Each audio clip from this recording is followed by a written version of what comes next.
Oh, Nintendo, you sneaky so-and-sos. Welcome to MojoPlays, and today we'll be looking at various sexual innuendos found throughout Nintendo games.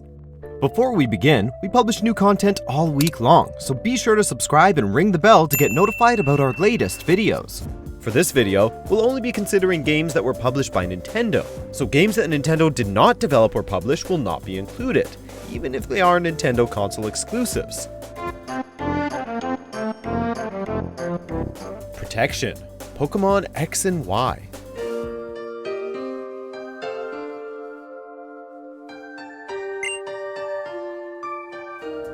Oh yeah, the butler knows what's up. One scene in Pokemon X and Y sees you watching fireworks on the balcony of Parfum Palace with Shauna, and Shauna is excited, to say the least. Maybe in more ways than one. She first says that she's never watched fireworks with a boy before, then states that she never wants to forget this moment. You could damn near cut the sexual tension with a knife. Mr. Butler then shows up and gives the player a little gift. TM17, Protect. The player then puts the protection in his pocket for later, and the butler even says that its usefulness decreases with repeated use. We don't know why the old butler has condoms laying around, but hey, it was certainly nice of him to notice the chemistry. If I could only find someone who was good at plowing. The Legend of Zelda: Skyward Sword. Hi! In Skyward Sword, there's a character named Kina who works at the Lumpy Pumpkin. When she's not entertaining customers with her singing, she's working the pumpkin fields behind the pub. After completing the fire sanctuary, Kina will tell Link that the field needs plowing so they can plant the seeds. There's just one problem. Plowing is hard work, and Kina's not up for that crap. Now, if she could only find someone who is good at plowing. Now at this point, Link and Kina are no strangers.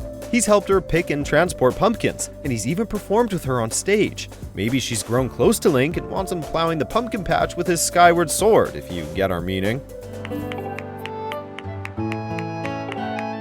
Yay! Inking the Splat Zone, Splatoon 2.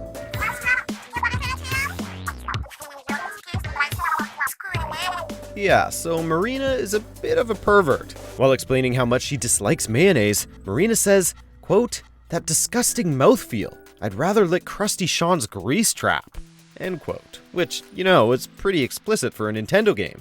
Like, that's not even an innuendo. That's just a straight up sexual comment. Things get slightly more subtle with the phrase, "With invisibility, you can spy on people while they're inking their splat zone." And again, this was definitely intentional.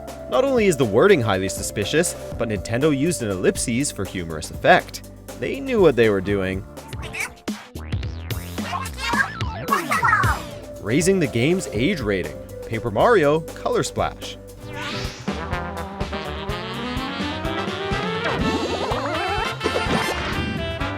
In Paper Mario Color Splash, Mario was thrown in jail by a Sniffet.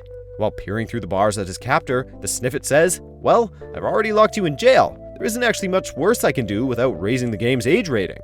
It's a clever little bit of meta humor, and it proves that Nintendo isn't above prison rape jokes. Some innuendos are cute and relatively innocent, like plowing the pumpkin patch. Some are a little darker, like a Sniffet raping Mario. To be honest, we're a little surprised that this one was given the okay. Just imagine a child asking their parents what the Sniffet meant by that. I would just say that he said that he wanted to beat him up. The whole conversation between Tabarn and Nyla. Fire Emblem.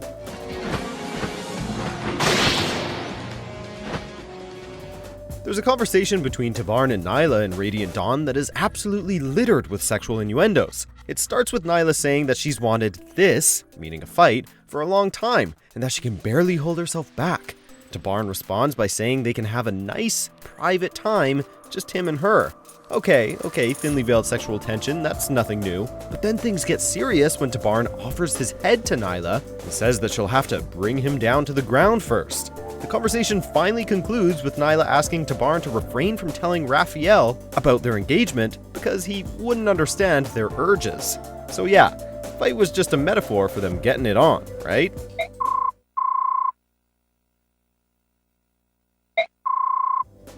The Vibe Scepter, Super Princess Peach.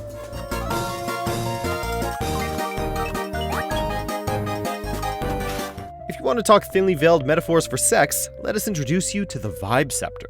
God, it just sounds dirty. The entire ending to the DS game Super Princess Peach is about dildos and female masturbation. No, we're not joking, and we're not stretching either. It's quite obvious. To start, the scepter appears quite phallic, and the game says that somewhere, someone might possibly be using it right now. The game then takes a really weird detour into left field by suggesting that the player's mother has recently been using the Vibe Scepter, and that it's hidden away in their house somewhere. And you thought Nintendo was innocent. And yes, it was someone's job to write a masturbation joke aimed at a young child and their mother.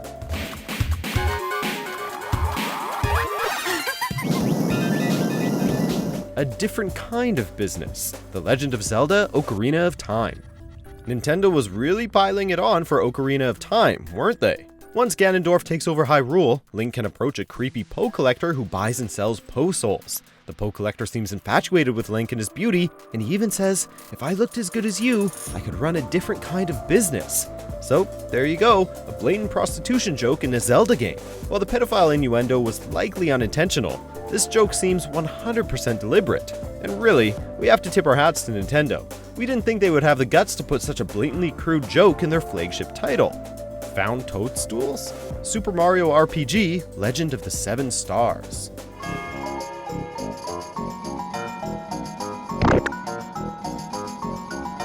Just what is Princess Toadstool hiding in her room? The question has baffled players for decades, but one thing's for sure, it's probably something sexual. The item can be found in Toadstool's room in the Mushroom Castle between a blue chair and the fireplace. Once found, the game simply states, "Found toadstools," shrouding the item in mystery. However, it's clearly something very private, because either Grandma or Toadstool herself will scold Mario for snooping around and finding the private item. Theories of what the item could be range from a sex toy or a piece of lingerie. Either way, it's something that was not meant to be found, you snoop. Way too many to count. Banjo-Kazooie series.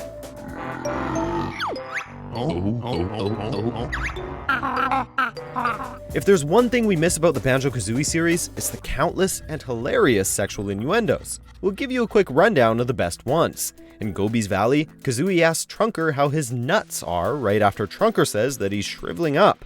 A piglet in Jolly Roger's Lagoon says that it's growing a third leg. A formation in Pterodactyl Land looks suspiciously like a penis pointing towards an anus, but perhaps the most famous location is Jolly's Tavern. This is clearly a gay bar, evident by their famous Grab a Sailor Nights, tankards of Seaman's Brew, and menu consisting of salty dumplings, Toad in the Hole, and Seaman's Surprise. And honestly, that's just a taste. You could fill a book with the amount of innuendos Rare slyly squeezed into these games.